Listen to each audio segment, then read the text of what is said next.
Hello, I'm Les Bennett, and I'm with the American Association of Pharmaceutical Scientists.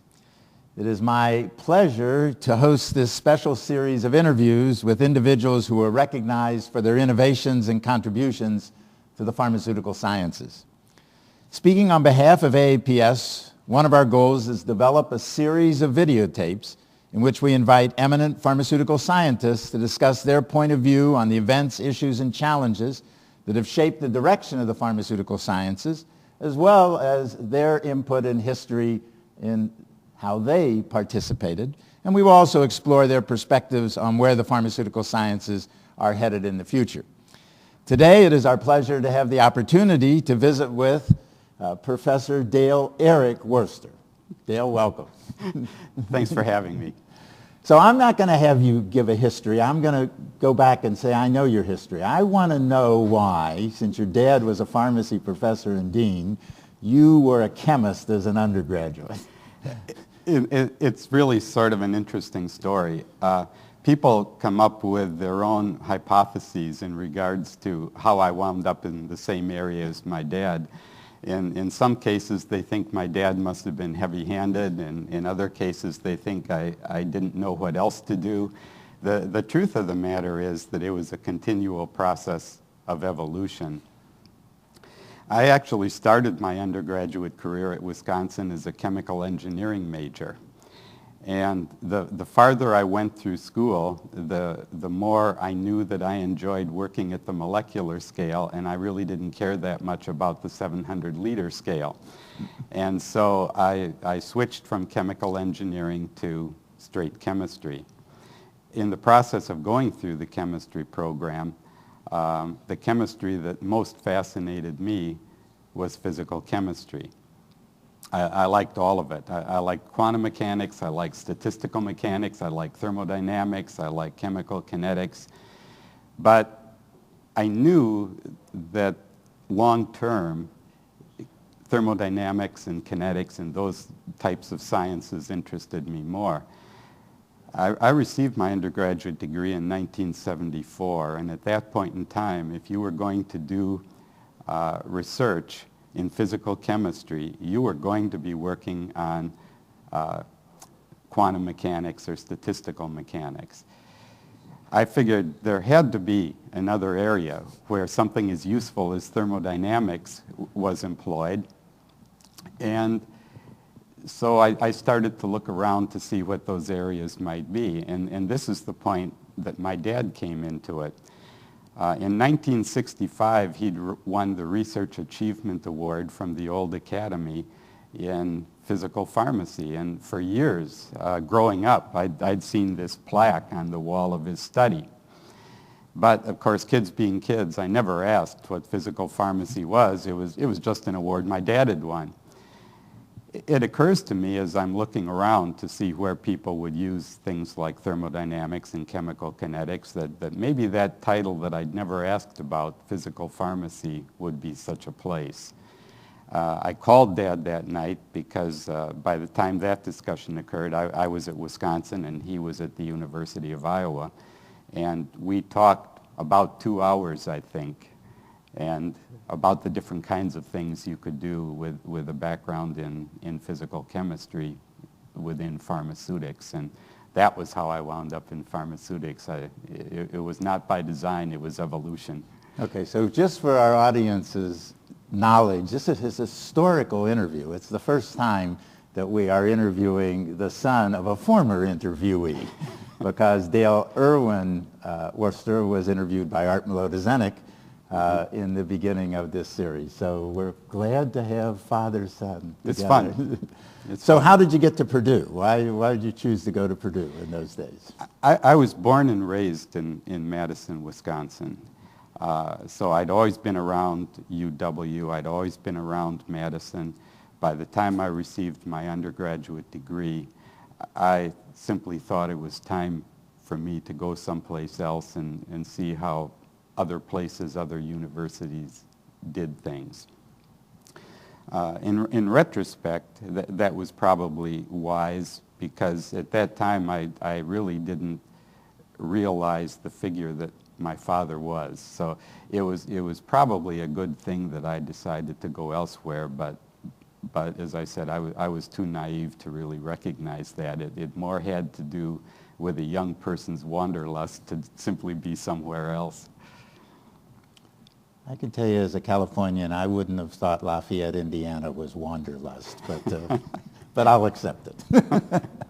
So you pursued your interest in physical sciences because all your work is sort of related to the physical aspects of pharmaceutical systems. Am I correct? You're correct. Yeah. And what's exciting about it? And what are the problems? What keeps you moving on that area? Basically, and maybe I should start back a step. When I went to Purdue, they offered a course in surface chemistry, and it wasn't a start-to-finish surface chemistry course. It was in some ways more of a special topics course where each of 5 faculty members talked on an aspect that they were particularly interested in. And that captured my fancy, the notion of physical forces acting across interfaces and how that creates behavior different than bulk phase behavior was just something that struck a chord with me. And I think most of the things that I've done since that time, in one way or another, even if it's not too obvious, relate to physical forces acting across interfaces. Okay, good. So you spent a few years at North Carolina, and then you went to the University of Iowa. Was your dad still dean at that time, or was he? In transition. He had indicated to the president of the university a desire to step down for health-related reasons. And I probably would not have been seen by the university as a reasonable candidate had that not happened. But he was still technically dean, but he'd indicated a desire to leave. Okay, and then you progressed up the ranks and you became head of the division, and now you're an associate dean. What's your responsibilities as an associate dean? Currently, I'm the senior associate dean of the graduate college, and I have programmatic responsibility for 5,500 graduate students in approximately 105 graduate programs. That's an interesting challenge, and the fun part of it is learning about scholarship in all of the different academic disciplines on campus. When you function within your own area, you tend to believe that every place functions in the same way that you do. And then if you go to a position where you're looking across all of the different areas, you see that different disciplines approach doctoral education very differently. And there's no right and there's no wrong. It all gets down to how well the implementation is performed, but different programs can be exceedingly different. So when you've been in this job since 2002, when Correct. And right then you were all the programs, not just the pharmaceutical sciences, as the associate dean in research, since 2002 for the Correct. For the whole for the university. For the university as a whole, yeah, that's perspective. Do you think it helps, from your perspective, as that position within the School of Pharmacy, to broaden the interactions of your graduate students in your own program? Or? I like to think so. That's probably for someone else to decide. But it certainly makes me think about how I try to educate my students and things that I try to do with them coursework-wise and experience-wise. So I know it's broadened my perspective. I hope that I've translated some of that to the students, but they're probably the better judges. But is that one of your goals? Yes. Yeah. Small colleges especially tend to be somewhat isolationist. I think that it's easier for large colleges to be multidisciplinary because they tend to be multidisciplinary even within the college. And so smaller colleges where faculty are frequently stretched simply to deliver the programs they're responsible for, I think don't look to other campus units for collaboration as often as they should, and that that's one of my goals. I notice your department name now is Pharmaceutics and Translational, what's the other one? Therapeutics. Translational Therapeutics.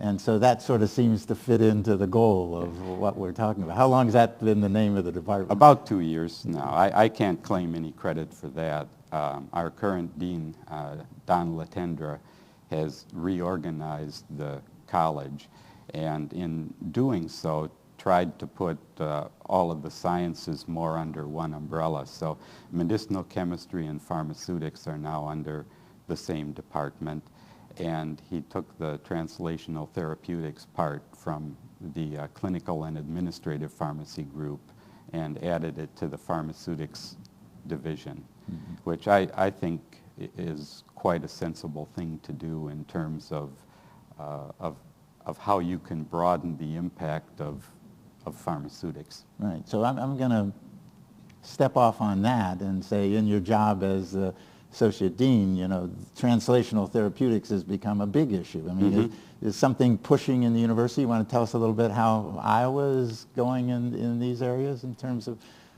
translational? Well, we do have a formal interdisciplinary program in translational biomedicine. Interdisciplinary programs are run in an interesting way at the University of Iowa, and this is probably because Iowa has quite an old history of interdisciplinary programs. The formal interdisciplinary programs are run directly out of the graduate college. They aren't just overseen by the graduate college. So we appoint a faculty to the program, we appoint the director to the program, we supply resources. So in the case of translational biomedicine, it's one of our formal interdisciplinary programs. That is undergoing some redesign, you might say, as a result of the CTSA that the University of Iowa has. And forgive me, I don't remember the acronym, but it's basically Clinical Translational Science. It's an NIH initiative to try to broaden the laboratory to patient research enterprise. Yeah. Okay, so let's talk about where AAPS and your discipline and, you know, where you see the future of what's going on, and try to tie in a little bit about how this association helps, because I think it's really one of the strengths of this association. I think in many ways AAPS is a unifying force for the physical sciences in pharmacy.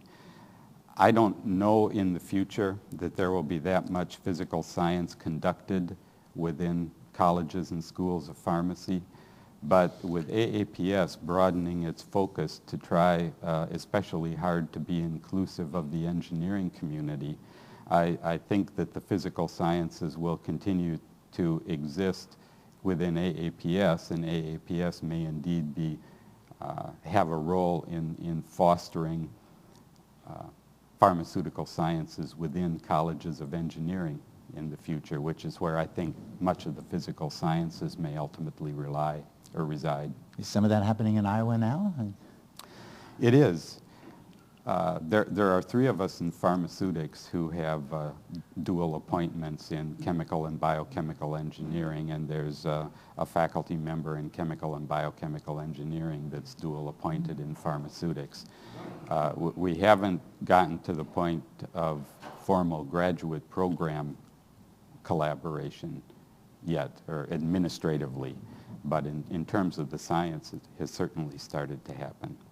University of Iowa, as a school of pharmacy or a college of pharmacy, has always had a strong history of like a manufacturing component and developing dosage forms. Is that still a strong component in the school? And it is in the coursework. It's not very prevalent, I don't believe, in faculty and graduate student research. Certainly in the coursework, we try to still have an emphasis on that for 2 reasons. First of all, it supports our in-house pilot plant or clinical trials manufacturing facility, University of Iowa Pharmaceuticals. It also serves our students, most of whom elect to have industrial careers. So we've always tried to give our students a balance of applied and theoretical information. Most of their dissertation projects involved the more theoretical. Now I'd say a substantial fraction involve more biological projects, but we're still trying to keep the underlying coursework background for those who desire careers in industry. So when you come to a meeting like this, our annual meeting, and what do you attend? I mean, what are the kinds of programs? Well, the reason I hesitate is that the most accurate answer is everything, but that sounds like No. I'm dodging the question. I've always enjoyed science. For my birthday one year, one of my graduate students gave me a paperweight that said that the true scientist never loses the faculty of amazement. And that, I think, describes where I am. I like seeing new science. It doesn't have to be science that I'm going to use directly or that will influence my work. I just like seeing new science that teaches me something I didn't know before. Okay, so in your answer earlier, you talked about that the great majority, I think you said, of the graduate students at Iowa go into industrial careers. Are there some going into academics, though? Or Yes. Is that actually, okay, I'm going to ask you a different question. Because physical pharmacy has actually had a difficult time in generating NIH money, is that a barrier that is stopping these young people from doing this, or are they able to generate money through the industry and through their other characteristics? That's both a good question and a difficult question. And I think to some extent the answer is institution specific. There are institutions where the promotion and tenure processes are simply going to require the person having been awarded at least one NIH R01 grant.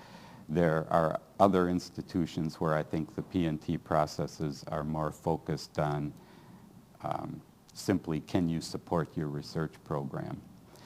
So for those institutions that take the latter approach, there's a place for physical scientists in colleges of pharmacy, but for institutions that take the former approach, it's appreciably more difficult. And when you're advising your students, that's a big question that they've talked to you about, or they? The students generally don't see that far down the road, in my experience. In my experience, students tend to look at earning the PhD, and then the world will open up.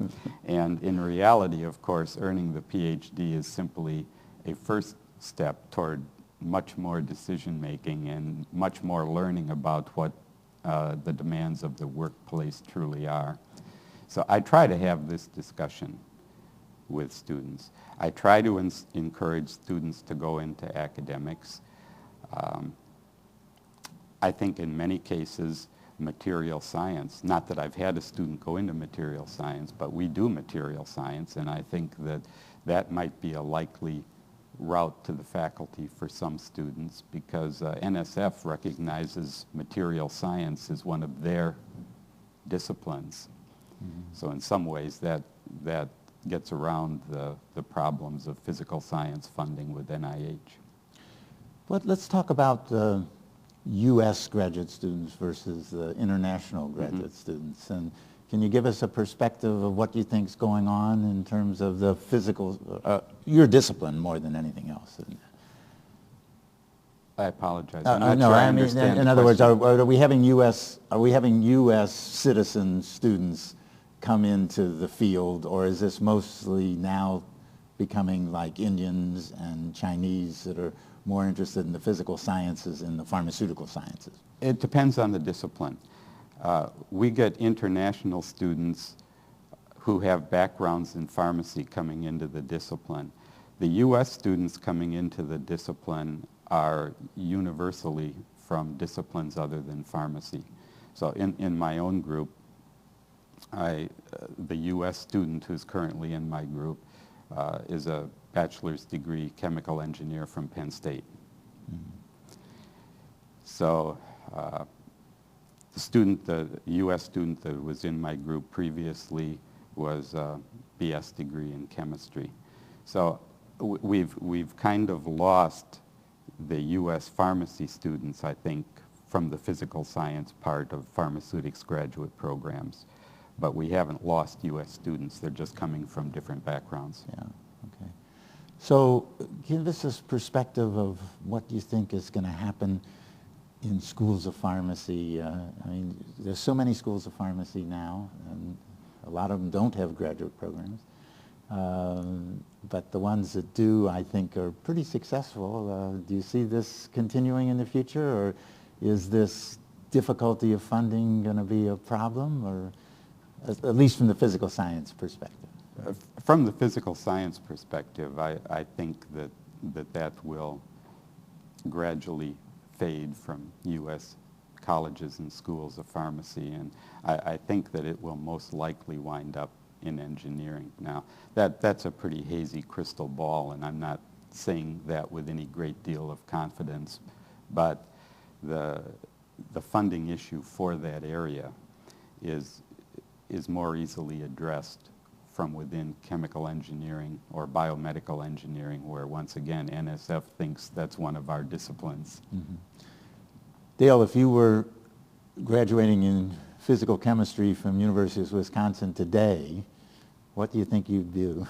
Where would you go? That's a hard question.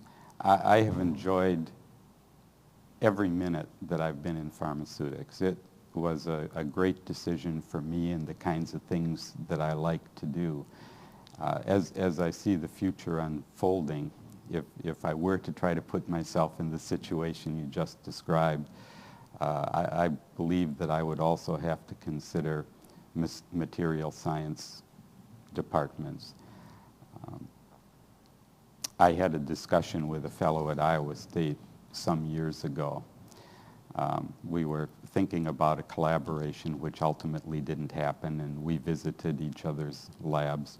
And the two of us were amazed to find that our labs were probably about 90% similar. The equipment I have in my lab, the equipment he had in his lab, 90% of it was the same equipment. It was only on the fringes where our equipment differed. So I suspect that would be another option I'd have to consider. Okay, so I'm going to get back to the Dale E. Wurster. How much, when people see you, they say, gee, I never thought you'd be this young, right? Or how much of having this famous father in the pharmaceutical sciences, give us some kind of perspective on it. It does create confusion. When I started out and was first publishing, Dad would get all sorts of nice notes from his friends about how it was good to see a dean that was still publishing, and it was my publications, not his. And but your mom told him, right? and later on, I think to some extent it may actually have gone the other way. I mean, when I started to get a few gray hairs, then I think some people thought that some of his were some of mine. But it's been fun. My dad and I were very close, and so these kinds of things were nothing that put teeth on edge. They were more something to laugh over and have fun with. Yeah, well, I was a great admirer of your dad. I won the Physical Pharmacy Award. I won the Dale Wurster Award, so he was a big supporter of AAPS, and absolutely wonderful supporter of AAPS. So it's always great to see you. I thank you very much for sharing your perspective. Likewise, it was my pleasure. With our audience. So thanks a lot, Dale. Thank you.